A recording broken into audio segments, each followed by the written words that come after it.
आज बेटे हमने स्टार्ट करना यहाँ से जनरेटर से। जनरेटर बेटे is such a device which convert mechanical energy into electrical energy, यानी converts process of motor. A device which converts mechanical energy into electrical energy is generator. Symbol जो यूज करते हैं बेटे, इधर वो सर्कल के अंदर आप कैपिटल जी लिख लो, या इस तरह आप एक स्क्वायर के अंदर कैपिटल जी लिख लो। ये दोनों ठीक है, ठीक है, दोनों बिल्कुल ठीक है। प्रिंसिपल इसका बच्चे माइंड में आ रहा होता है, सर ये तो जनरेटर का समझ, गैल्वेनोमीटर। बेटा गैल्वेनोमीटर का सिंबल ये वाला होता है, एक एरो होता है in a circle with two terminal device, ठीक है ना। तो ये अगर जी लिखा होगा, G always stands for generator everywhere, ठीक है। What principle do we use in behind this generator? पहली चीज है, an EMF is induce in a coil due to rate of change of magnetic flux linkage. In when due to change of magnetic field lines, ठीक है, EMF is induce in a coil, ठीक है, due to change of magnetic field strength या magnetic field lines, EMF is induce in a coil, ठीक है। Rate का मतलब time के लिहाज से हर चीज चेंज हो रही होती है बेटे। किस चीज को मूव कर रहे हो, टाइम को आप चेंज नहीं कर रहे हो, तो अल्लाह ताला चेंज करता जा रहा है, ठीक है ना। तो इसलिए रेट का मतलब वो टाइम से डिवाइड करके फिर हम आते हैं, लिखते हैं। है एक्चुअली यही फैराडे लॉ है। हम लॉ नहीं पढ़ते, हम यही कर लेते हैं। अगर इसका मतलब अगर ईएमएफ इंड्यूस होगी बेटे, सर्किट कंप्लीट होगा तो इंड्यूस करंट फ्लो करेगी, जो पहले पढ़ाया मैंने। Induce current flows through the circuit if it is complete, ठीक है। अगर करंट फ्लो करना चाहिए, डायरेक्शन ऑफ इंड्यूस करंट क्या है? फ्लेमिंग्स के राइट हैंड रूल से। Direction of induce current is obtained by Fleming's right hand rule which is also generator, ठीक है। तो कल मैंने लिख दिया था ताकि जल्दी हो जाए। कंस्ट्रक्शन के अंदर बेटे हमारे पास initially we consider curved magnet. Just look here, ये कर्व्ड मैग्नेट्स यूज किए, ये भी और ये भी। Why we use curved magnets? Reason इसी है बेटा, ये कर्व ये भी है, ये भी कर्व है। Each field line when originate and terminate, it originate at 90 degree to the surface, and again when it terminate, again this is 90 degree to the surface. So, इस तरह अगर फील्ड लाइन जाएंगी, if you look the in this region field lines are quite close to each other. If they are close to each other, इसका मतलब इस जगह पे field line बहुत स्ट्रॉन्ग है, यानी यहाँ पे मैग्नेटिक फील्ड स्ट्रेंथ क्या है, स्ट्रॉन्ग है यहाँ पे काफी ज्यादा, ठीक है ना। Field lines are quite close to each other, तो ये स्ट्रॉन्गर फील्ड है। यहाँ पे तो वीक फील्ड है क्योंकि गैप ज्यादा है बेटे। तो we make use of curved magnet so that field lines come closer to each other in the region. जितनी फील्ड लाइन ज्यादा करीब होंगी, उतनी मैग्नेटिक फील्ड स्ट्रेंथ ज्यादा होगी, उतनी ज्यादा ईएमएफ इंड्यूस होगी for greater magnetic field in the region between the opposite poles, ठीक है। As all field lines originate and terminate at 90 degree to the magnets, and they are very close to each other in the middle, ठीक है। तो ये हो गया। दूसरी चीज आती है सॉफ्ट आयरन रेक्टेंगुलर फ्रेम। ये जो फ्रेम है यहाँ पे, ये वाला, इसकी ये जो लेंथ है ये ज्यादा होती है as compare to this one, ठीक है। ये लेंथ ज्यादा है ये। अब ये साइड क्योंकि हमारे पास नॉर्थ पोल की तरफ से ये वाली, ठीक है, तो मैंने यहाँ पे नॉर्थ पोल बेटे मार्क कर दिया। ये साउथ वाली साइड पे थी, ठीक है, ये नॉर्थ हो गया। तो मैंने यहाँ पे ये कोई, मैंने इसी को ये रेक्टेंगुलर फ्रेम, ये जो साइड है ये ज्यादा है as compare to this side, तो ये मैंने नॉर्थ वाली साउथ वाली साइड ली, ये नॉर्थ वाली। सॉफ्ट आयरन क्यों लेते हैं? This a frame which is made of iron.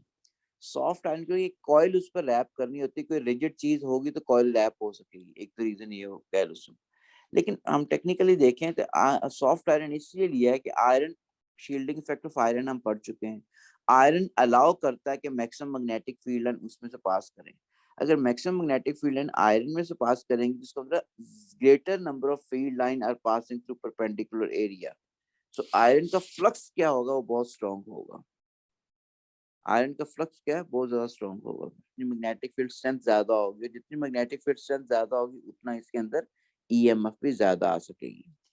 Then we make use of rectangular frame. Reason क्या रेक्टेंगल की? कि greater length of the conductor it should be inside the magnetic field. Greater length of the conductor is inside the magnetic field, ठीक है। Copper की wire हम use कर रहे हैं। कॉपर बेटा इसलिए यूज करते हैं कि हमारे पास एक अच्छा कंडक्टर हो, जो भी नंबर ऑफ टर्म्स ज्यादा करोगे तो ज्यादा ईएमएफ इंड्यूस हो सकेगी इसके अंदर, ठीक है। ज्यादा ईएमएफ इंड्यूस होती है कि अगर हम यूज करते हैं हमारे पास नंबर ऑफ टर्म्स को। स्लिप रिंग्स पे आ गए बेटे। इससे पहले जो हमने मोटर पढ़ी थी, मोटर के अंदर स्प्लिट रिंग था, उसमें एक रिंग थे, उनको स्प्लिट अप किया हुआ था, कॉम्पिटेटर बनाया था, एक ही रिंग को स्प्लिट किया हुआ था, स्प्लिट रिंग्स कह रहे होते, ठीक है। ये स्लिप रिंग्स हैं, ये दो रिंग्स हम यूज कर रहे होते हैं, दो बैंगल्स तरह मेटालिक बैंगल्स हम यूज कर रहे होते हैं, ठीक है। ब्रास की होती हैं, brass rings move along with the coil, coil के साथ कांटेक्ट होते हैं, जिसमें कॉइल मूव करती है बेटा, ये भी साथ साथ मूव करते हैं, ठीक है। ये भी साथ साथ मूव करते हैं, यानी कि हमारे पास ये वाला है। इसको देखो, हमने मूव खुद करवाना है यहाँ पे ना, ये हो गया, ये वाला हो गया, ये सॉफ्ट आयरन फ्रेम हो गया जो यहाँ पे इस तरह शो किया हुआ है। इस पे ग्रेटर नंबर ऑफ टर्न्स हमने लगा दी ताकि ये ज्यादा हो सके। ये दो हमारे पास, एक ये हो गया ये। अब ये देखो, ये जो साइड है इसके साथ फिक्स हुई है, यानी इसके साथ इसने मूव करना है, ये साइड इसके साथ है, ठीक है। ये यहाँ पे देख लो, ये इन्होंने मूव करना है अलोंग विद दिस वन। अच्छा, उसके बाद बेटे आगे कार्बन ब्रशेस। कार्बन ब्रशेस हमारे पास ये हम यूज कर रहे थे, ये वाले, ये they are made of graphite. एक दो रीजन है जिसकी वजह से हम ग्रेफाइट यूज कर रहे होते हैं। एक तो बेटा इसकी फ्रिक्शनलेस नेचर है, और दूसरी इसका बेनिफिट हमें ये होता है कि हमारे पास एक कंडक्टर है, जितना ईएमएफ इंड्यूस होगी कॉइल के अंदर तो यहाँ से एक्सटर्नल सर्किट को चली जाएगी, ठीक है। ये यहाँ पे ये शो किए हैं, और इस वाली डायग्राम में ये बड़ा क्लियर, ये कार्बन के ब्रशेस, ठीक है।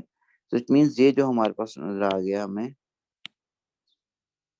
ये जो है दीज आर कार्बन ब्रशेस, और ये जो दो हैं these are slip rings. This is a coil with greater number of turns. Rectangular frame with coil.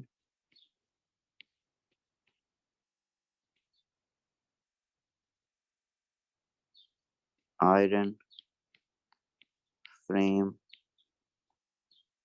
with greater number of turns. ठीक हो गया। अच्छा जी, अब बेटे ओवरऑल ये इसकी एक डायग्राम आपके सामने है, दोबारा देखूं। ये हमने कर्व मैग्नेट यूज किए हुए हैं। ये हमारे पास रेक्टेंगुलर फ्रेम में, just look at its length, काफी ज्यादा as compare to its BC dimension, ठीक है। ये जो साइड है इसके साथ फिक्स हुई है R1 स्लिप रिंग के साथ, और ये दूसरी साइड किसके साथ है, R2 के साथ है, ठीक है।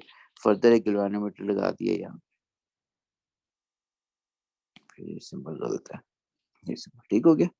ये बेटा गैल्वेनोमीटर लगाया ताकि हम देख सके ईएमएफ इंड्यूस हो रही है नहीं हो रही, ठीक है। करंट पास करेगी ना अदरवाइज इसके अंदर से।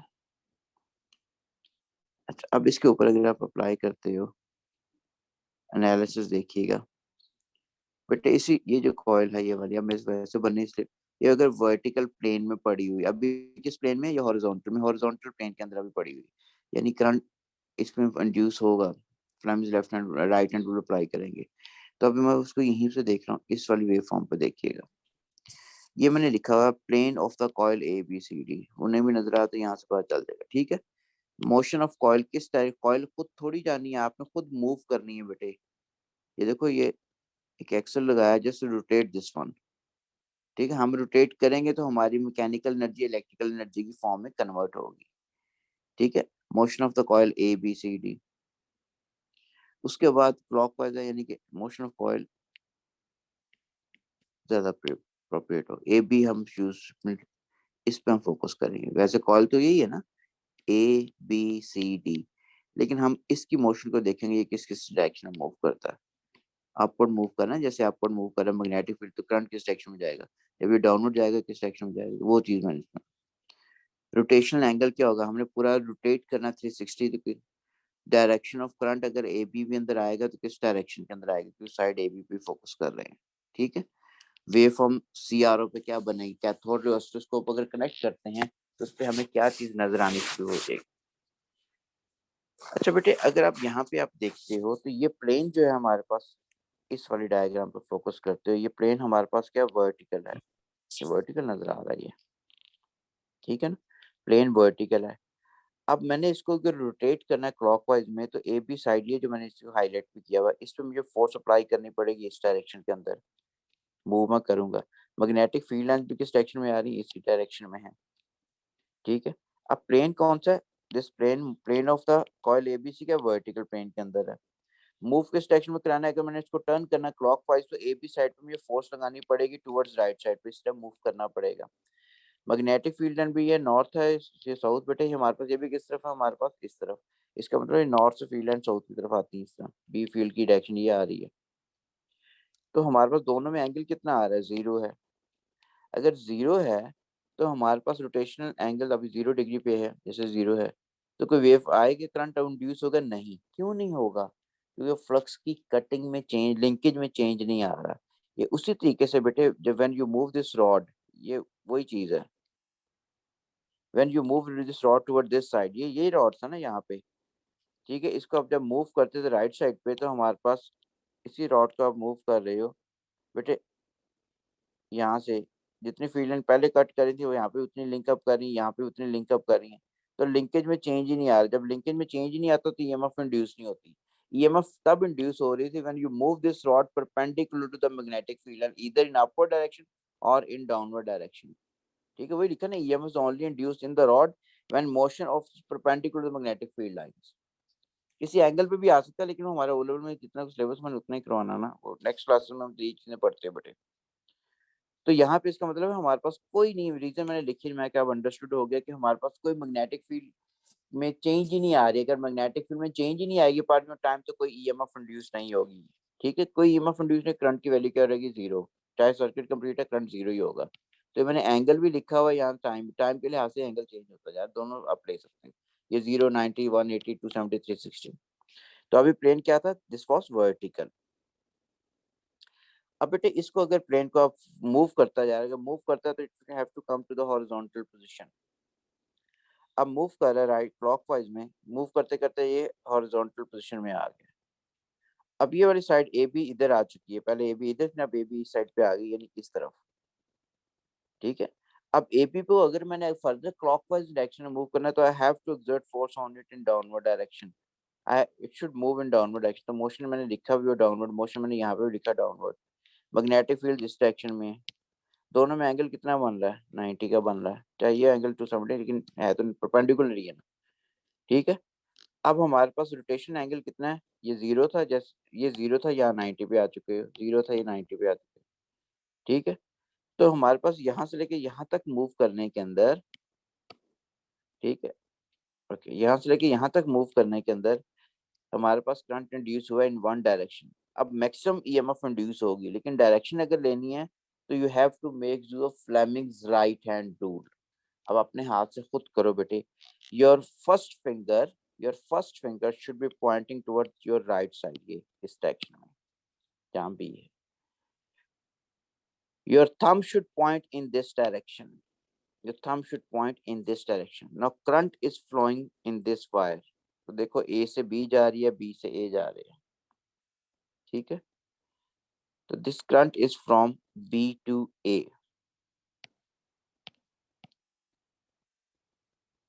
दोबारा मैं भी गलत कर, B ये हो गया बेटे हमारे पास, force is in downward direction, तो current is flowing from B to A। ठीक है।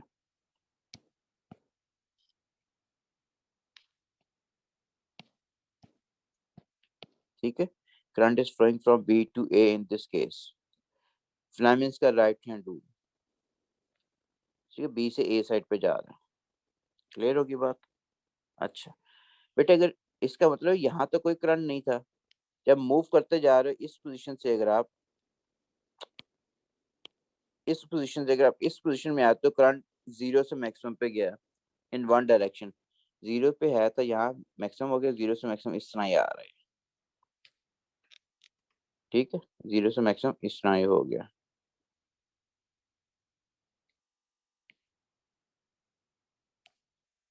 ठीक हो गया। अच्छा जी। उसके बाद बेटे ये फर्दर मूव करते करते अगेन इस प्लेन में आ गई है। अब ये साइड क्या आ गई, ए बी साइड इधर आ चुकी है डाउनवर्ड डायरेक्शन के अंदर। इसको अगर हमें फर्दर मूव करना है, तो I have to exert force towards left side. Motion क्या होगी, left side, motion is towards left side. Magnetic field line क्या नॉर्थ से साउथ जाएंगे, वो यही मैग्नेटिक फील्ड लाइन है।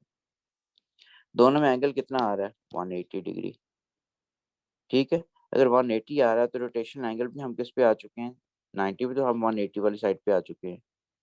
ठीक है, अब 180 पे अगर आ रहे हैं तो हमारे पास अब क्या हो गया, क्योंकि फोर्स या मोशन और मैग्नेटिक फील्ड अगर पैरेलल हो तो कोई ईएमएफ इंड्यूस नहीं होती है। ठीक है, कोई ईएमएफ इंड्यूस नहीं होगी।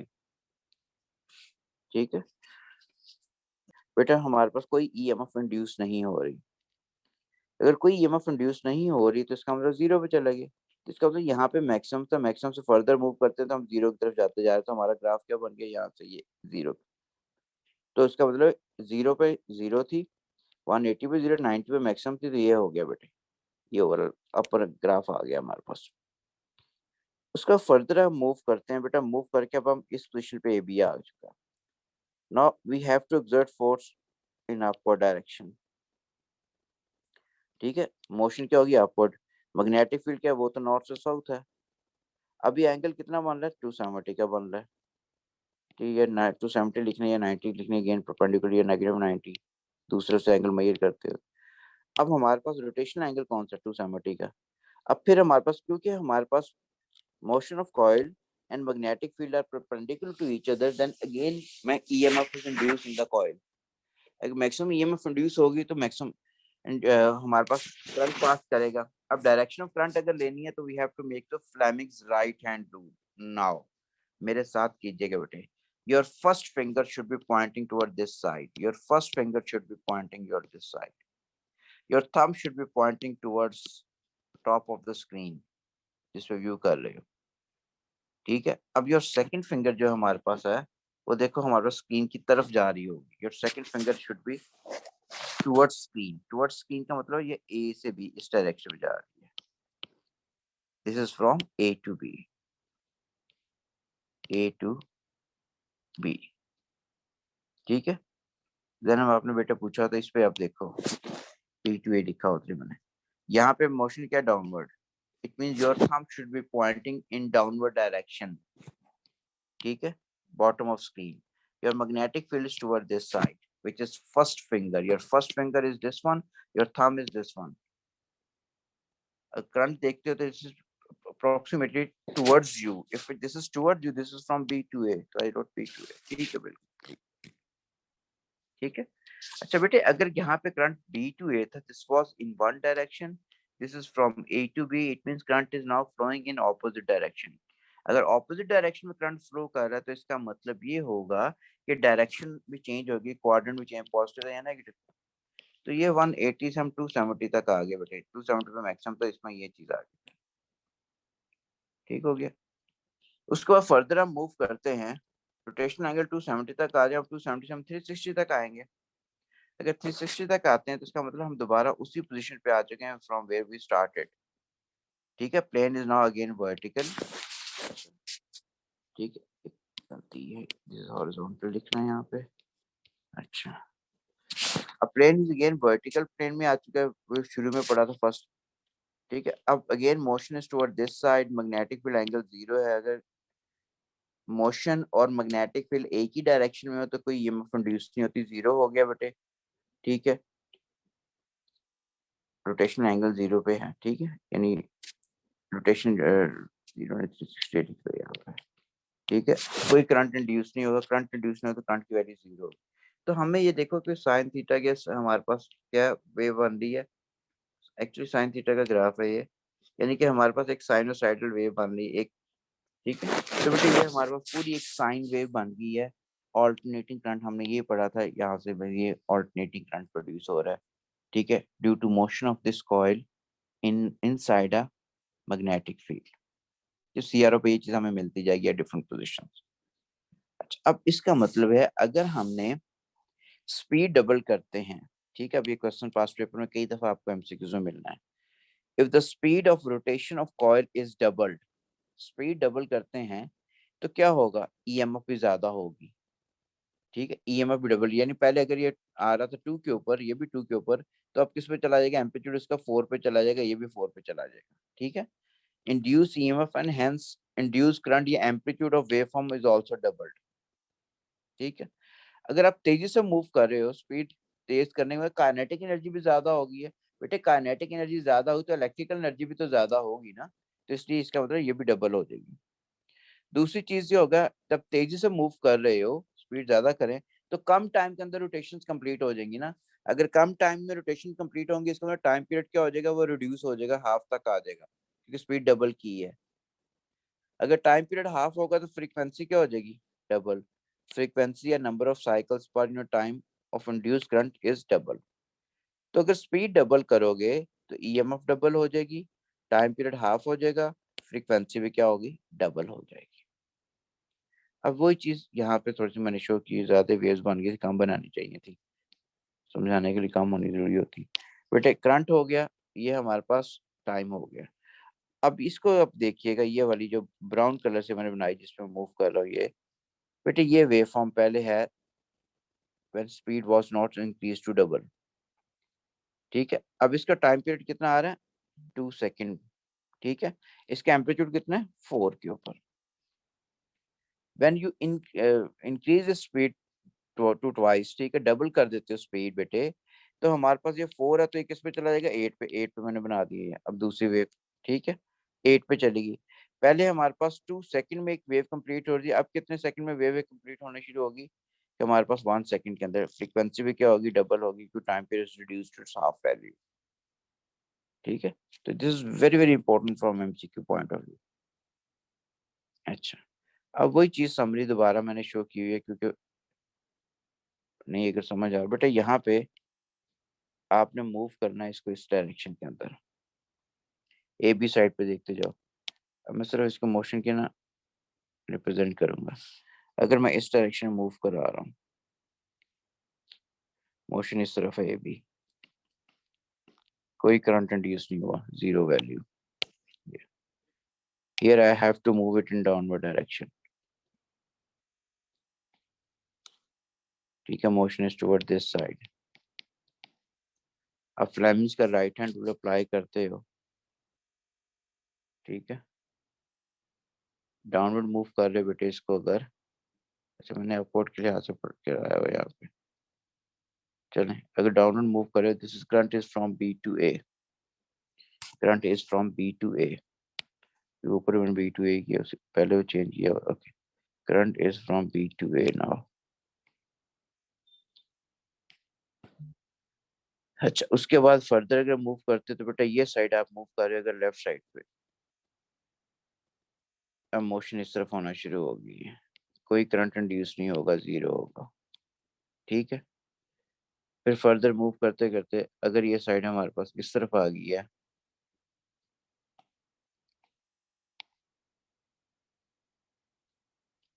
अब इसमें करंट जो इंड्यूस हो रहा है बेटे, ठीक है, अब इसमें अगर मैग्नेटिक फील्ड की ये डायरेक्शन है, मूव आप मोशन अब आपकी किस तरफ होगी, this is in upward direction, motion is toward this side. ठीक है, प्लेन कौन सा, हॉरिजॉन्टल है। अब current is from A to B,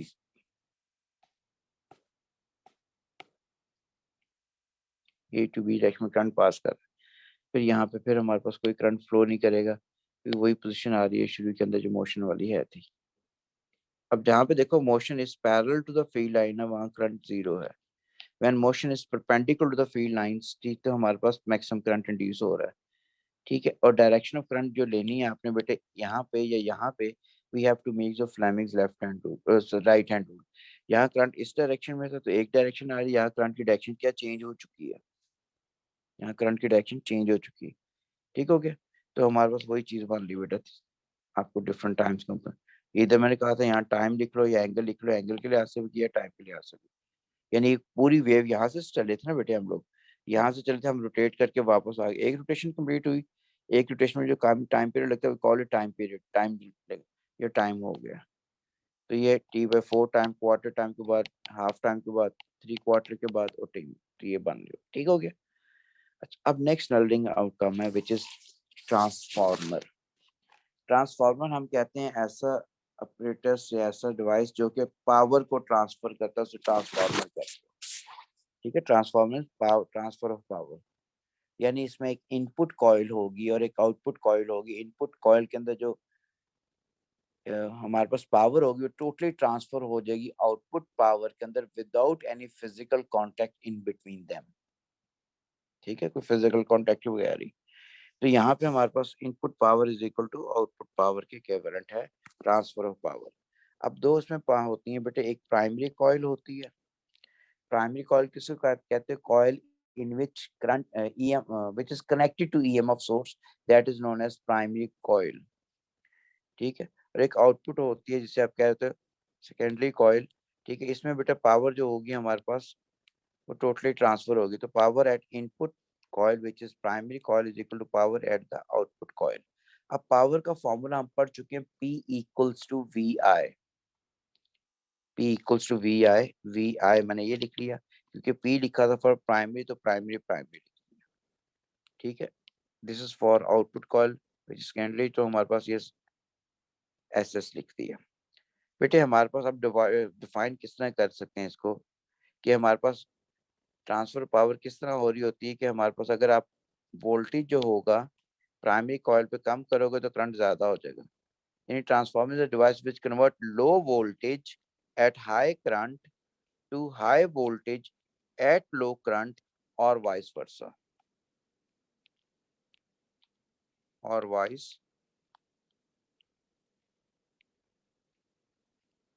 is a device which convert, ये भी हो सकता है which convert high voltage at low current to low voltage at high current और वाइस वर्सा। ठीक हो गया? तो transformer is such a device which convert low voltage at high current to high voltage at low current और vice versa। वही लिखा हुआ है, a device which converts low voltage at high current to high voltage at low current और vice versa। अगर mind में आ रहा है सर V तो अगर ज्यादा करे तो I भी तो ज्यादा होना चाहिए, ओम्स लॉ में हमने ये पढ़ा है बेटा, this is only valid for direct current circuits. ये आप क्या कर रहे हो, ऑल्टरनेटिंग करंट पढ़ रहे हो, ऑल्टरनेटिंग करंट पे ओम्स लॉ अप्लाई नहीं होता है। उसमें करंट की एक डिफाइंड वैल्यू लेनी पड़ती है, उसे हम कहते हैं रूट मीन स्क्वायर वैल्यू। वो हमारे वोल्यूम में नेक्स्ट क्लासेस में आएगा, पूरा चैप्टर आएगा इसके ऊपर। ठीक है, तो हमारे पास ओम्स लॉ नहीं सोचना शुरू कर सर, ओम्स लॉ अप्लाई करते हैं। Ohm's law is only applicable to direct current circuits, for alternating current circuits पे हम नहीं अप्लाई करते, ऑल्टरनेटिंग करंट पे नहीं अप्लाई करेंगे। ठीक, अब बेटे इसका जो सिंबल होता है, ये हमारे पास एक लेफ्ट साइड पे कॉइल है, we call it primary coil, एक राइट साइड पे कॉइल है आउटपुट कॉइल, ये होगी। दरमियान में एक लाइन सी होती है, इस आयरन की कोर को रिप्रेजेंट करते हैं, आयरन कोर है ये। ठीक हो गया? तो ये तीन हमारे पास ऑप्शन। अब ओवरऑल इसका प्रिंसिपल क्या होता है? प्रिंसिपल इसका म्यूचुअल इंडक्शन का होता है। थोड़ा सा मैं डिटेल में निकल गया हूँ, आ जाएगा समझ। म्यूचुअल इंडक्शन का होता है, म्यूचुअल इंडक्शन क्या होता है? EMF is induce in the output coil. ये हमारे पास आउटपुट कॉइल है, सेकेंडरी कॉइल। ठीक है, when there is change in the magnetic flux in the primary coil। ठीक है, in mutual induction EMF is induced in the secondary coil due to varying current in the primary coil is mutual induction। अब बेटे ये जो coil है, तो coil मैंने कहा था which is connected to EMF source, it is connected to battery, so this is primary, and the coil in which current is induced या EMF is induced is known as secondary coil। ठीक है, it is connected to simple center zero galvanometer। अब इसके अंदर देखिए कैसे होगा सारा प्रोसेस, जो पहले हम पढ़ चुके हैं वही अप्लाई करना है। बेटा ये स्विच ऐसा ही है, मैंने प्राइमरी कॉइल के साथ एक स्विच लगाया हुआ just to switch on the supply off current to this coil, on या ऑफ। ठीक है, ये स्विच ऐसा है, pole at P and Q, एक पी नजर आ रही है और एक क्यू। करंट फ्लो करेगा तो मैग्नेट बनेगा ना, मैग्नेट बनेगा तो इसमें पोल कहाँ पे आएगा? पी साइड पे कौन सा पोल बनेगा, क्यू साइड पे कौन सा पोल बनेगा। डिफ्लेक्शन ऑफ गैल्वेनोमीटर किस तरफ होती है, ऑब्जर्व जो हमने करना है। तो इसकी रीजन क्या क्यों होती है?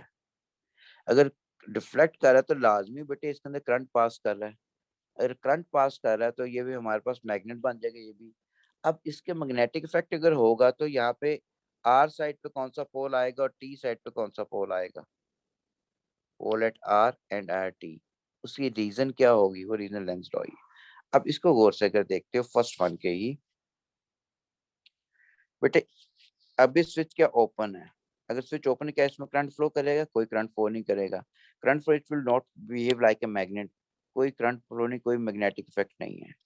डिफ्लेक्शन ऑफ गैल्वेनोमीटर क्या होगी, इट विल रिमेन जीरो।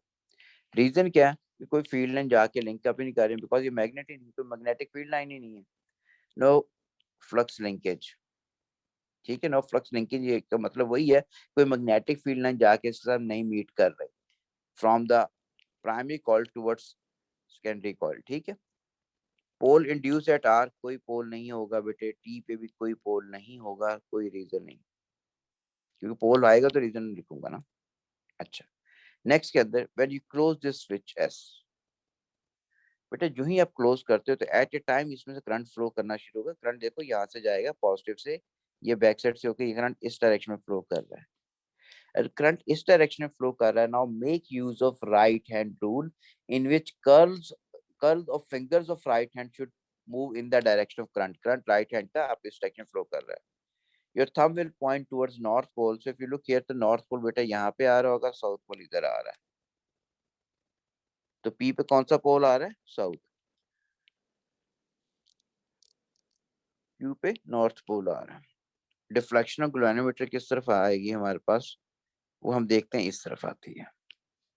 क्यों आती है, क्योंकि it was not behaving like a magnet initially when this switch was open, and when we close it current flows through this one due to it become a magnet. तो पहले कोई magnetic effect नहीं था, अब ये magnet बन गया, तो पहले नहीं थी अब है, तो चेंज आ गई ना मैग्नेटिक फील्ड, एक चीज पहले है ही नहीं थी, बाद में आ जाए तो चेंज, इसी को कह रहे हो, तो चेंज आती जब भी मैग्नेटिक फील्ड्स लिंकेज में चेंज आएगी, तो इसका मतलब ईएमएफ इंड्यूस होगी। अगर ईएमएफ इंड्यूस होगी इसमें इंड्यूस करंट फ्लो करेगा। अब इंड्यूस करंट फ्लो करेगा, तो हम लेंस लॉ में ये पढ़ चुके हैं, the magnetic effect of induce current always opposes the change producing it. Oppose the change mean जो स्विच को क्लोज किया तो यहाँ पे कौन सा पोल आया था, नॉर्थ पोल। अगर बेटे यहाँ नॉर्थ पोल आया तो इसको अपोज करने के लिए क्यों आया नॉर्थ पोल, यहाँ पे भी कौन सा पोल आएगा, नॉर्थ पोल, ठीक है। Magnetic effect of induce current always opposes the change. If current flows to this one, तो यहाँ पे नॉर्थ पोल आया है, तो उसको अपोज करने के लिए यहाँ पे भी हमारे पास क्या आएगा, नॉर्थ पोल आएगा, तो यहाँ पे साउथ पोल हो जाएगा।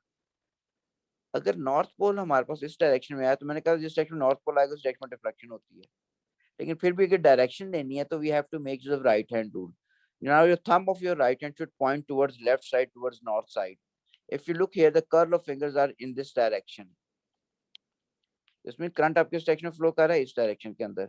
करंट जब इस डायरेक्शन में फ्लो करेगा, ये ग्रीन वाला देखना, यहाँ से आप करंट पास करके इधर जाएगा, तो इसकी डिफ्लेक्शन में क्या होगी, हमारे पास टुवर्ड्स लेफ्ट साइड हो जाएगी, लेफ्ट साइड पे डिफ्लेक्ट किया था ना, ठीक है। Now if you keep this switch close, ठीक है, अब आपने इसको क्लोज ही रखा है बेटे, क्लोज ही रखा है तो करंट फ्लो करता जा रहा है इसमें से। If current is flowing we are having north pole here and south pole इधर बनता है, बिल्कुल बन रहा है, ठीक है, नॉर्थ ही है और साउथ ही है दूसरी तरफ, ठीक है। डिफ्लेक्शन ऑफ गैल्वेनोमीटर्स की ये जीरो ही रहेगी। क्यों जीरो रहेगी, क्योंकि मैग्नेट या मैग्नेटिक फील्ड लाइन जाके लिंक अप करें लेकिन चेंज ही नहीं आ रही। अगर मैग्नेटिक फ्लक्स की लिंकेज में चेंज ही नहीं आएगी तो ईएमएफ इंड्यूस ही नहीं होगी, ठीक है।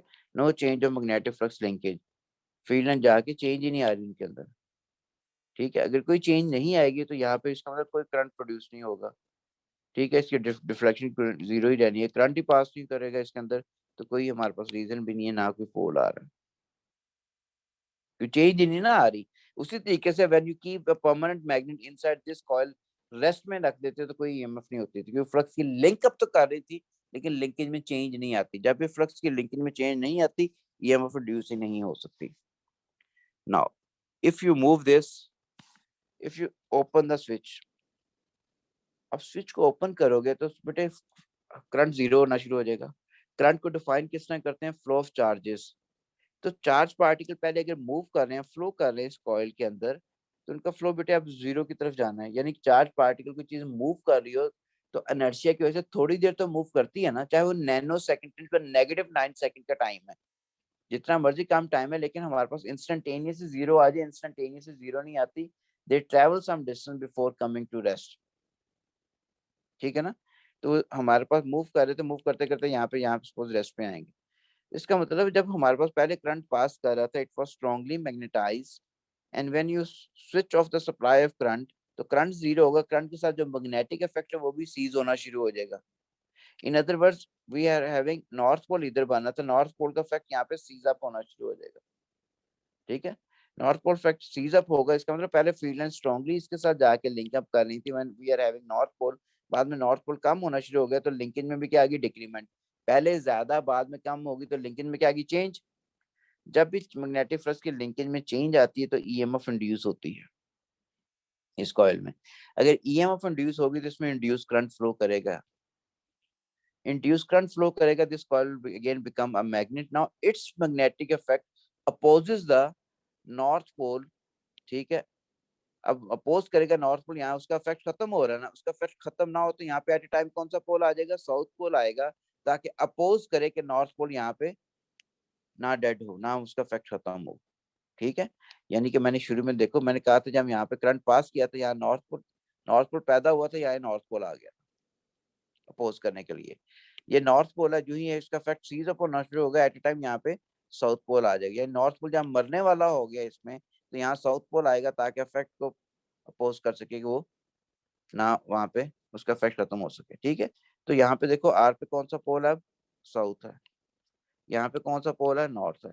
अब बेटे यहाँ पे अगर देखो करंट की डायरेक्शन क्या चेंज होगी, अब पहले करंट एक डायरेक्शन में था, फिर करंट दूसरे, करंट की अगर डायरेक्शन चेंज हो रही तो कौन सा करंट हो गया, alternating.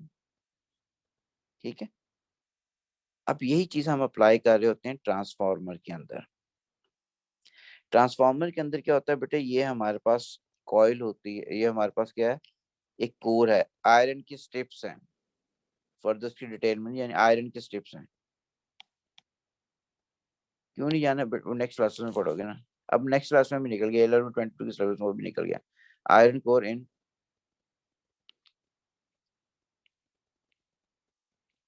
Laminated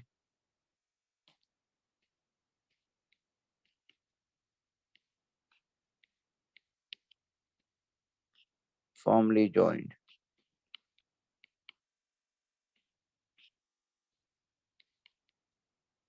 with each other।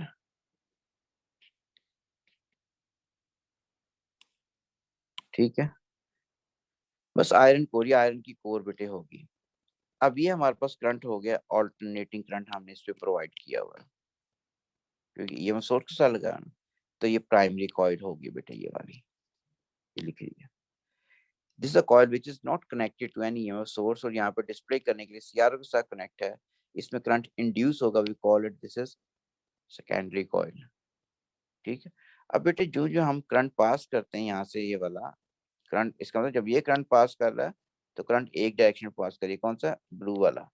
अब यहाँ पे देखो करंट इस डायरेक्शन में फ्लो करने का मतलब यहाँ पे ये कौन सा पोल बन रहा है, ये वाला। तो राइट हैंड रूल के अकॉर्डिंग यहाँ नॉर्थ बनेगा, यहाँ साउथ पोल बनेगा, इसकी फील्ड लाइन जाएंगी यहाँ से।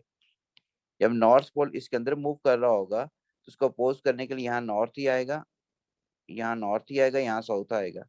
अगर यहाँ नॉर्थ पोल आता है तो राइट हैंड रूल के accordingly, right hand curve rule के अकॉर्डिंगली यहाँ पे बेटे करंट इस डायरेक्शन में इंड्यूस होगा।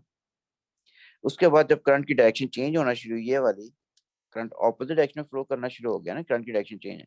जब करंट इस डायरेक्शन में फ्लो करेगा, ब्लू से ये रेड से रिप्रेजेंट किया है, राइट हैंड रूल अप्लाई करते हैं, your thumb should point toward this side if curl of fingers are in this direction. यहाँ नॉर्थ पोल है तो फील्ड लाइन इस तरह जाएंगी। अगर यहाँ नॉर्थ पोल बेटा इनवर्ड आ रहा है, नॉर्थ पोल इनवर्ड आ रहा है, तो यहाँ पे कौन सा पोल बनेगा, नॉर्थ ही बनेगा, यहाँ साउथ पोल बनेगा। ठीक है, नॉर्थ पोल इधर बन रहा है, इस पर फील्ड लाइन की डायरेक्शन क्या हो जाएगी, ये वाली। ठीक है, फील्ड लाइन की डायरेक्शन ये होगी। तो यहाँ पे देखो जो जो करंट इसमें चेंज होता जा रहा है, इसमें भी चेंज होता जा रहा है। ठीक है, तो इसका मतलब when you very the current in the primary coil and EMF and hence current is induced in the output secondary coil, इसको आप कह रहे होते हैं म्यूचुअल इंडक्शन। ये this basic principle behind your transformer.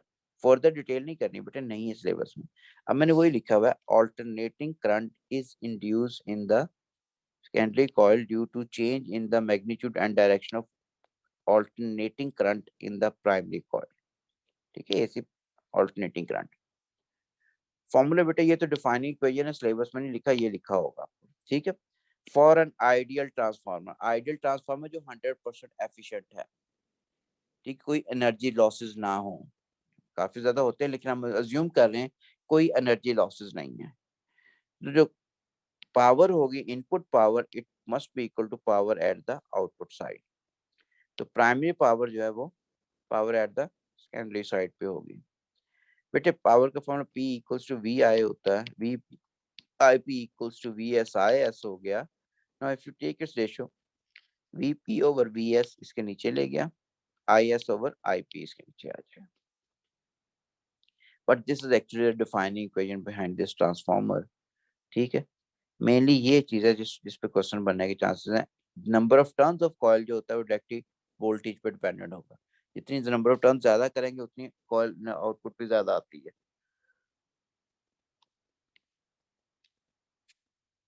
Number of turns on primary is directly proportional to Vp and number of turns on the output is directly proportional to Vs. अब इन्हीं की रेशियो ले ली, Np over Ns equals to Vp over Vs। ठीक हो गया। Types of transformer, बेटे दो types होती हैं ट्रांसफार्मर की। एक को हम कह रहे होते हैं स्टेप अप और दूसरे को हम कहते हैं this is step down. Step up क्या होता है कि जिसका number of turns at the output secondary side going ज्यादा होगी number of turns on the primary side, जिसकी वजह से सेकेंडरी वोल्टेज भी इंक्रीज होता है प्राइमरी वोल्टेज से। लेकिन करंट की वैल्यू क्या होगी आउटपुट में, कम होगी प्राइमरी साइड से, करंट कम होगा। करंट कम क्यों होगा, क्योंकि ये देखो मैं ये कह रहा हूँ नंबर ऑफ टर्न्स अगर ज्यादा कर रहे हो इसको स्टेप अप में तो वोल्टेज भी ज्यादा होगा। अगर वोल्टेज ज्यादा करते हो तो करंट की वैल्यू क्या है, कम नहीं है वो, अगर वोल्टेज ज्यादा करते हो करंट कम होगा, इक्वालिटी होल्ड करने। और मैंने पहले कहा ओम्स लॉ नहीं अप्लाई करना शुरू कर देना, वो यहाँ एप्लीकेबल ही नहीं है। ठीक हो गया। तो हमारे पास अब यहाँ पे इस डायग्राम में देखते हो मैंने कोशिश की है कि यहाँ पे दो तीन टर्न्स और यहाँ पे काफी ज्यादा टर्न्स शो के दरमियान में तो आयरन की कोर है। ठीक हो गया। स्टेप डाउन ट्रांसफार्मर जो होता है जिसके अंदर नंबर ऑफ टर्न्स जो होंगी बेटे हमारे पास वो आउटपुट में कम होंगी as compare to number of turns at the input side.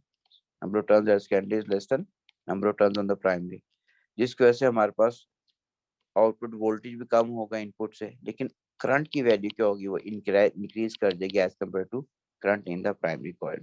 तो ये नंबर ऑफ टर्न्स देखो ज्यादा है इनपुट में, फिर ये आयरन कोर होगी, नंबर ऑफ टर्न्स आउटपुट में कम है। ठीक है, तो यहाँ पे हमारे पास जो है number of turns primary side के ऊपर ज्यादा, नंबर ऑफ टर्न्स यहाँ पे कम है। यहाँ पे number of turns on primary side कम है, number of turns on primary sorry secondary side वो ज्यादा। ठीक हो गया। अच्छा अब बेटे आते हैं next, why we transmit electrical energy at high voltage. Transmission of यानी हमारे पास जेनेरेटिंग स्टेशन जब पावर जब ट्रांसफर होती है, ये बड़े बड़े पोल्स लगाए होते हैं पाकिस्तान में, 27 या 30,000 वोल्ट होता है, जबकि हमारे घरों में जो वोल्टेज आ रहा होता है that is simply 220 to 40 volt होता है डोमेस्टिक अप्लायंसेस के लिए। अब बेटे ये हाई वोल्टेज में हम क्यों भेजते हैं, उसकी रीजन ये है कि हमारे पास एनर्जी लॉस का जो फॉर्मूला हमने पढ़ा हुआ पहले, E equals to I square R T. T तो टाइम है बेटा, इसको तो रोक सकते नहीं, नेचर ने डिफाइन किया हुआ है। आर क्या है, रेजिस्टेंस है। अब आर रेजिस्टेंस लेंथ तो अब एक लाहौर से अगर कराची से लाहौर अगर इलेक्ट्रिसिटी लानी है तो रेजिस्टेंस उसमें डेफिनेटली हम जो है थोड़ा बहुत ही कम कर सकते हैं, ज्यादा उसमें कम होना को नहीं, क्योंकि हमारे पास डिस्टेंस इतना ज्यादा है, लेंथ ज्यादा होगी। अब इसके अंदर बेटे एनर्जी लॉस जो है वो ज्यादा होगा अगर करंट ज्यादा हो, क्योंकि आई का स्क्वायर है, स्क्वायर टर्म आ रही। अगर ये सप्लाई लाइन जो है, सप्लाई केबल जो है, इनमें करंट इंक्रीज कर दोगे तो एनर्जी लॉस भी ज्यादा होगा। तो करंट इनमें कम हो उसके लिए आप क्या यूज करते हो, हमारे पास हम करंट को कम करते हैं। अब करंट को कम कैसे करेंगे, वो उसके लिए हम यूज करते हैं step up transformer. Step up transformer क्या करता था, स्टेप अप ट्रांसफार्मर क्या करता था बेटे, करंट जो होता था आउटपुट कॉइल के अंदर कम कर देता था। अगर करंट कम करेगा तो इसका मतलब है हमारे पास वो एनर्जी लॉस भी कम होगा।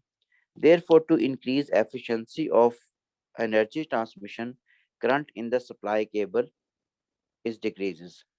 करंट कम कर दो या वोल्टेज सप्लाई केबल में इंक्रीज, करंट कम होगा तो वोल्टेज ज्यादा हो जाता है इनके अंदर, इससे हाई वोल्टेज लिखा नहीं वो टॉप के ऊपर एट हाई वोल्टेज। ठीक है, तो करंट अगर कम कर, कैसे कम हो, done by step up transformer हम अप्लाई करते हैं जिस वजह से होना शुरू होता है इससे। ठीक है, तो आपने बाकी फैक्टर्स को हम कंट्रोल, आर की थोड़े बहुत टेलर पढ़ोगे लेकिन ओरिजिनल में है नहीं। करंट कम करना है सप्लाई लाइन के अंदर, करंट कम तभी होना है कि अगर हम स्टेप अप ट्रांसफार्मर यूज करते हैं, वो आउटपुट के अंदर सप्लाई लाइंस के अंदर करंट कम कर देगा, वोल्टेज ज्यादा कर देगा। ठीक है, जिस वजह एनर्जी लॉस जो होगा वो कम होगा। एनर्जी लॉस अगर कम अगर होता है तो इसका मतलब है input energy maximum output side पे मिल रही है, तो इसका मतलब एफिशिएंसी क्या होगी, वो इंक्रीज होगी एनर्जी ट्रांसमिशन की। अब ये एक थोड़ी सी डायग्राम बनाई हुई है बेटे, ये हमारे पास जनरेटर शो किया, जनरेटिंग स्टेशन है ये वाला। यहाँ पे सपोज हमने इलेक्ट्रिसिटी प्रोड्यूस की है एट 4000 वोल्ट्स। अब हमने भेजनी काफी लॉन्ग डिस्टेंस पे भेजनी है, तो हमारे पास लॉन्ग डिस्टेंस में भेजने के लिए हमें एनर्जी लॉस को कम करना है। एनर्जी लॉस को कम करने के लिए हमें क्या करना है, वोल्टेज को इंक्रीज करना है। अब बेटे मैंने स्टेप अप ट्रांसफार्मर यहीं पे जनरेटिंग स्टेशन के आगे लगा दिया, जिसने 4000 वोल्ट को 30,000 वोल्ट्स में चेंज कर दिया। अब 30,000 वोल्ट्स में चेंज कर दिया। अब इस केबल के अंदर जो वोल्टेज चल रहा है वो 30,000 वोल्ट्स है। अब यहाँ पे एक लो लेवल इंडस्ट्री लिखी हुई मैंने, लो लेवल इंडस्ट्री।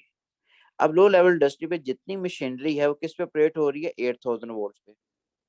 तो अब हमने क्या करेंगे, यहाँ तो 30,000 वोल्ट्स है, तो हम एक स्टेप डाउन ट्रांसफार्मर लगाते हैं जो कन्वर्ट कर देता है 30,000 वोल्ट्स को टू 8,000 वोल्ट्स, ताकि इसके अंदर सारी मशीनरी ऑपरेट हो सके। और यहाँ पे एक सपोज हाई लेवल इंडस्ट्री है, हैवी इंडस्ट्री है, जिसमें टैंक्स वगैरह बनते हैं, टोटली उसमें मेटल का काम हो रहा होता है, तो उसमें ड्रिलिंग वगैरह, उसमें जो मशीन यूज हो रही है, उसमें जो मोटर्स यूज हो रही हैं, that are suppose operated at 14,000 volts. Energy ज्यादा चाहिए होगी ना उनको, इसलिए वोल्टेज ज्यादा, 14,000 वोल्ट्स। तो यहाँ पे इसमें कितना था, 30, इसमें 30,000 वोल्ट था। तो अब आप क्या करोगे, एक आप स्टेप डाउन ट्रांसफार्मर लगाओगे यहाँ पे भी, which is able enough to convert 30,000 volts to 14,000 volts, so that all the machinery which is available in this high level industry can be operated। ठीक हो गया। उसके बाद बेटे नेक्स्ट पे आ गया हम लोग, ये पैरेलल कॉम्बिनेशन इसमें शो करते हैं, इसलिए शो करना जरूरी है।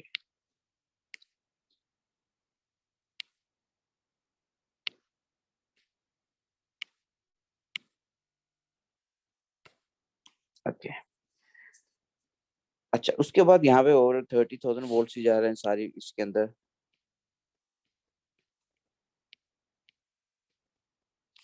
अब यहाँ पे हमारे पास क्या है, डोमेस्टिक अप्लायंस घर हैं, घरों में जो वोल्टेज चल रहा होता है 220 या 240 वोल्ट होता है। यहाँ पे मैंने 240 शो कर दी, यहाँ पे 220 में जान के किया हुआ मैंने। तो यहाँ पे 30,000 वोल्ट को स्टेप डाउन ट्रांसफार्मर लगा के आपने ये किया हुआ है, जो 30,000 को 240 में चेंज कर रहे हैं। यहाँ पे भी एक घर है, तो इसमें अप्लायंसेस कभी भी हमारे पास हाई वोल्टेज पे नहीं चल सकती। ठीक है, क्योंकि चांसेस होते हैं ना इलेक्ट्रिक शॉक के भी। तो घरों में जो हमेशा 220 वोल्ट दिया जाता है, तो यहाँ पे स्टेप डाउन ट्रांसफार्मर लगाया, जिसमें ये चलता जा रहा होता है। ठीक है, तो हम स्टेप अप या स्टेप डाउन ट्रांसफर, अब देखो आपका जो चार्जर होता है बेटे, ठीक है, चार्जर सिंपल जैसे आप सेल फोन चार्ज करते हो, इसमें क्या होता है, घरों में कितना वोल्ट आ रहा है, 220 वोल्ट्स। इसकी बैटरी कितनी होती है, 9 वोल्ट्स की। तो जो चार्जर होता है उसमें हमारे पास एक स्टेप डाउन ट्रांसफार्मर लगा होता है, जो 220 वोल्ट्स को 9 वोल्ट में कन्वर्ट करता है। फिर 9 वोल्ट हमारे पास जो बैटरी होती है वो तो डायरेक्ट करंट सोर्स होता है, पीछे से जो करंट आ रहा है वो ऑल्टरनेटिंग करंट है। Transformer can only work on alternating current, it can never work on direct current. को डायरेक्ट करंट में एक ही डायरेक्शन में करंट पास करेगा, चेंज ही नहीं होगा करंट, तो हमारे पास फिर ईएमएफ इंड्यूस नहीं होती, चेंज होना जरूरी होता है। तो हमारे पास ट्रांसफार्मर, आई मीन से transformer can never work on direct current sources. ठीक है, तो हमारे पास डायरेक्ट करंट पे काम नहीं करता। तो जो चार्जर होता है जो सेल फोन का, वो के पहले क्या करता है, ऑल्टरनेटिंग करंट को which is at 220 volts, ठीक है, from Wapda side it converts into 9 volt using step down transformer। फिर जो 9 वोल्ट होता है हमारे पास, वो ऑल्टरनेटिंग करंट होता है, उसके आगे है एक हम रेक्टिफायर लगाते हैं, एक डायोड को यूज करते हैं, which allows current to flow in one direction only। तो वो रेक्टिफायर या डायोड क्या करता है, वो ऑल्टरनेटिंग करंट जो होता है उसको डायरेक्ट करंट में चेंज कर देता है। अब उस डायरेक्ट करंट से हम बेसिकली डीसी सोर्सेज को चार्ज अप करते हैं, जैसे आपकी सेल फोन की बैटरी होगी या फिर दूसरे जो घर में अप्लायंसेस जो यूज हो रहे हैं जिसमें बैटरीज होगी या फिर यूपीएस वगैरह जो है। ठीक है, आपके photovoltaic solar cell solar panel वगैरह के घर में लगे हैं तो उसमें वो क्या आ रहा होता है, ऑल्टरनेटिंग करंट आ रहा होता है, सॉरी डायरेक्ट करंट आ रहा होता है, उसको हम कन्वर्ट भी करते हैं ऑल्टरनेटिंग करंट में। So next, a last learning outcome of this chapter is environmental and cost implication of power transmission by underground cables या by overhead cables। दोनों का जस्ट कंपैरिजन करना है कि कौन सी बेहतर है। ठीक है, ओवरहेड केबल्स एंड अंडरग्राउंड। बेटे मैंने थोड़ा सा ओवर कर दिया। ओवरहेड केबल में ना आपको क्लियर नजर आती है तार टूटी हुई, यहाँ से करंट नहीं जा रहा, पावर सप्लाई क्यों फेलियर क्यों है, इलेक्ट्रिसिटी फेलियर, इलेक्ट्रिसिटी आउटेज है क्यों है, रीजन उसकी ये है कि तार ही टूटी हुई है और तार टूटी आपको नजर आ रही होती है। So it is pretty easy to trace out fault. Underground में तो केबल नजर ही नहीं आ रही हमें। ठीक है, तो आपको डिफरेंट स्टेशन पे आपने आपने उन्होंने बनाए होते हैं अंडरग्राउंड, जिस तरह गटर वगैरह बनाए होते हैं। ठीक है, सीवेज के नहीं वैसे उन्होंने, तो वहां पे जाके देखते हैं कि अगर एक यहाँ से इलेक्ट्रिसिटी नहीं, एक यहाँ पे है, एक यहाँ पे है, फिर यहाँ से देखते हैं वायर की कंटिन्यूटी है या दरमियान में किसी जगह से डिस्कनेक्ट हो गई हुई है। तो इसमें फॉल्ट को ट्रेस करना डिफिकल्ट है, इसमें चीज सामने नजर आती है। ठीक है, दूसरा इसको इंस्टॉल करना जो होता है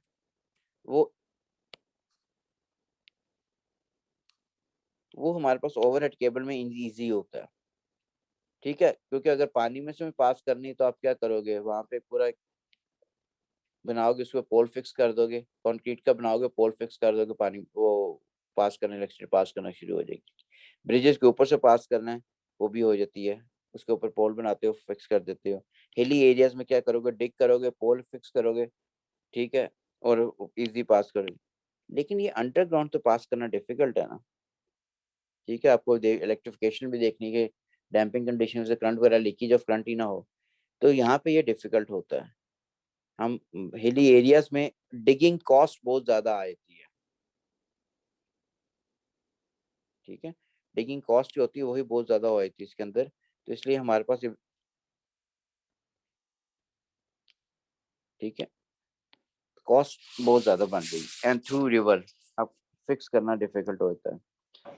इसलिए इसको बेटे फिक्स करना, इंस्टॉल करना वो इजी होता है, चीप टू इंस्टॉल होता है। ये installation cost is very high, और इंस्टॉलेशन कॉस्ट का मेंटेनेंस कॉस्ट वगैरह भी बाद में देखनी पड़ती है, वो भी काफी हाई आ रही होती है। It causes visual pollution. Visual pollution फजूल में तारें यार बुरी लग रही होती हैं, जो the thing that provide jarring effect to your brain, वो आपको, उसे हम कहते हैं विजुअल पोल्यूशन है। जो प्लीजिंग इफेक्ट देता है वो हम कहते हैं वो वहां पे पोल्यूशन नहीं है। ठीक है, तो हमारे पास ये इट कॉजेज विजुअल पोल्यूशन। और एक पोल पे गौर से भी देखो, अगर आप जाते हो डाउनटाउन तो हमारे पास एक पोल पे इतने कुछ चीजें, इतनी तारे होती हैं, इतने बैनर लगे होते हैं, पोल की तबीयत खराब हो रही थी उससे, तो इट मीन्स वो विजुअल पोल्यूशन कॉज कर रहा होता है। यहाँ पे पोल नजर ही है ही को नहीं है, हर चीज अंडरग्राउंड है, तो कोई विजुअल पोल्यूशन नहीं है। हमारे पास एफिशिएंसी जो होती है इसकी कम होती है। एफिशिएंसी कम हो, सॉरी एफिशिएंसी हमारे पास क्या है, इसकी इतनी ज्यादा नहीं होगी। क्यों? क्योंकि हमारे पास तार जो होती है एक्सपोज टू एक्सटर्नल एनवायरनमेंट। हमारे पाकिस्तान में गर्मियां जब आ गई, अब देखो लाइट जब इंफ्रारेड रेडिएशन जाके मेटल पे गिरेंगे तो मेटल का टेम्परेचर इंक्रीज होना शुरू हो जाएगा। ठीक है, मेटल का टेम्परेचर इंक्रीज हो तो उसका रेजिस्टेंस भी ज्यादा होना शुरू हो जाता है। अगर रेजिस्टेंस ज्यादा होना शुरू होगा तो इसका मतलब हमारे पास एनर्जी लॉसेस ज्यादा है। एनर्जी लॉसेस ज्यादा तो एफिशिएंसी क्या हो जाएगी, कम हो जाएगी। Less efficient as resistance of cable increases with temperatures due to heat caused by infrared radiation from the sun। तो जिसको से एक यूनिट की कॉस्ट भी इसलिए गवर्नमेंट इंक्रीज करती है, वो हम यहाँ पे उलट में कर नहीं रहे होते। गवर्नमेंट जो एक यूनिट की कॉस्ट रखती है कि इतनी होनी चाहिए, वो डिपेंड करता है कि नंबर ऑफ किलोवाट आवर जो है वो इंक्रीज कितने प्रोड्यूस हो रहे हैं। जो दरमियान में लाइन लॉसेस जा रहे होते हैं इसकी कॉस्ट भी कंज्यूमर ने बियर करनी होती है। पाकिस्तानी इंटरनेशनल रूल है ये। ठीक है, सपोज मैंने अगर 25 मेगावाट अगर इलेक्ट्रिसिटी प्रोड्यूस किए पावर, और कंज्यूमर के पास जो जा रही है वो 20 मेगावाट जा रही है, 5 मेगावाट जो है वो कंज्यूम फजूल में जाया हो रही है in line losses due to infrared radiation या समवन एल्स कोई लीकेज या फिर कोई चोरी भी कर रहा है। तो मैंने जो कॉस्ट 1 किलोवाट आवर की प्राइस डेवलप करनी है वो 25 की किलो के लिहाज से है। कंज्यूमर ने 5 किलो जो लाइन लॉसेस है वो भी कंज्यूमर ने बियर करने होते हैं। ठीक है, तो गर्मियों में गवर्नमेंट प्राइस क्यों बढ़ा देती है? क्योंकि लाइन लॉसेस ज्यादा होना शुरू होते हैं। ये नहीं मैं कह रहा कि चोरी होना शुरू होती है, if you neglect that factor फिर भी हमारे पास हीटिंग इफेक्ट की वजह से बड़ा लाइन लॉसेस होते हैं। तो इसके अंदर इसकी एफिशिएंसी काफी हाई होती है क्योंकि जमीन के अंदर होती है, हमारे पास एनवायरनमेंट कोई इफेक्ट ही नहीं कर सकते उसको। ठीक हो गया, ये बेटे कवर हो गया। उसके बाद ये वर्कशीट है, ये मैंने इतना कर दिया था। जैसे ये क्वेश्चन अब आया हुआ है, ये पास्ट पेपर का ही आपके ही बेटे, when a magnet is pushed into the solenoid in figure 2, the ammeter records a brief current. When you move this into it provides you a brief current. Explain why current is produced. जब इसको move करते हैं उसमें flux की linkage में change आती है, यानी चेंजिंग मैग्नेटिक फील्ड लाइंस है। जब भी चेंजिंग मैग्नेटिक फील्ड लाइंस होंगी पर यूनिट टाइम तो ईएमएफ इंड्यूस होगी क्योंकि circuit computer induce current flow करना शुरू हो जाएगा। EMF induce due to the change of magnetic flux linkage per unit time with coil and induced current flows as circuit is complete. First 2 mark question. दूसरा एक तो EMF क्यों आती है, दूसरा current. State the magnetic poles produced at the left hand side of the solenoid. बेटे यहाँ पे अगर नॉर्थ पोल है, you are moving this north pole into this pole, तो यहाँ पे कौन सा आ जाएगा? नॉर्थ किया ना, ताकि अपोज कर सके। North pole by Lenz law. Magnetic effect of induced current always opposes the change producing it. फिर state what is observed when the magnet is pulled out of the coil. बाहर निकाल तो क्या ऑब्जर्व, अब इसकी deflection क्या होगी? Opposite हो जाएगी। ऑब्जर्व तो हम यही करना, हमें इसका पोल थोड़ी नजर आ रहे हैं नॉर्थ साउथ। मैग्नेट हमारे पास now ammeter shows deflection in opposite direction. Magnet is station inside the coil. जब इसको इसके अंदर रेस्ट में रख देते हो तो फील्ड लाइंस में कोई चेंज ही नहीं आती लिंकेज में, तो ईएमएफ में क्या होगी? जीरो। तो इसकी वैल्यू क्या हो जाएगी? जीरो।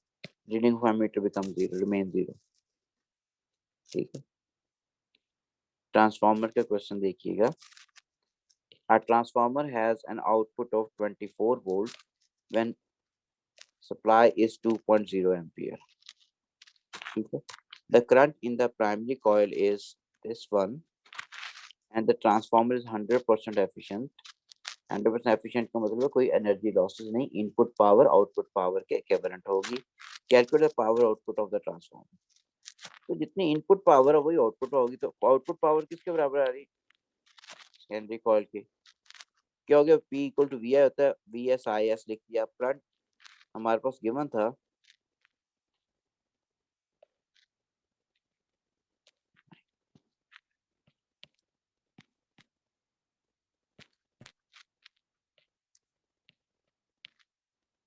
ये, हमारे पास क्या होगा? इनपुट साइड पे होगा वीपी आईपी। आईपी का करंट मैंने पुट किया है। सॉरी सॉरी सॉरी सॉरी गलती। अच्छा, द आउटपुट है हमारे पास ये हमारे पास।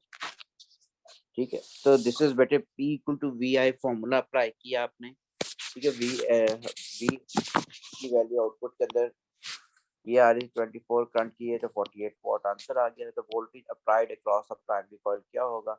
Then we made use the formula VP over VS equal to IS over IP.